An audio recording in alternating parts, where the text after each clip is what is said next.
Darling east Coast వెళ్ళి అరగంట అయింది, నువ్వు ఇంకా ముద్దే ఇవ్వలేదు. సింహాద్రి వచ్చాక రెండు కలిపిస్తానులే. అది ఎప్పుడు లేటే, నిన్ను ఇలా ఎదురుగా చూస్తూ నేను తట్టుకోగలను.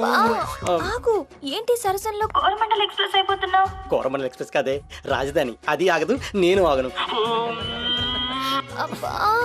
ప్లాట్ఫామ్ ఖాళీ అయ్యే వరకు రాజమండ్రి ప్యాసింజర్ లాగా అప్పుడప్పుడు ఆగుతూ ఉండు. నేను ఆగలేను.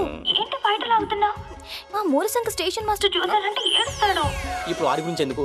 అయినా ముసలుడికి వయసు ఎక్కువ, విషయం తప్ప, పైగా మూలసంక ఒకటి. వాడి మధ్యన పచ్చ జెండా ఊపుతూ నా వంక పచ్చిగా చూస్తున్నాడు. ఆ ముసలోడు అలా చూసాడా? సారీ, వాడి లైఫ్ కి ఎర్ర జెండా చూపించి ఏ బొకారా ఎక్స్ప్రెస్ కింద దోసేస్తాను, జెండా ఊపలేక సచ్చారనుకుంటారు. హ్యాపీగా ఉండొచ్చు. అమ్మ నా క్లర్క్, ఎంత కుట్ర పన్నెవరో నా మీద చెప్తా.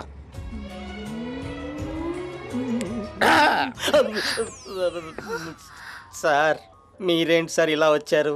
తమరు నన్ను ఏ బొకారా ఎక్స్ప్రెస్ కిందకు దోషేస్తారని భయం వేసి బతిమాలదామని వచ్చాను. వీడికి ఎలా తెలుసు? నాకేం తెలుసు? నెల తక్కువ ఎదవా, సరసాలు ఆడుకునేటప్పుడు మైక్ ఆన్ చేస్తుందో లేదో చూసుకోవచ్చు కదా. మైక్ ఆన్ చేస్తుందా? ఏంటి?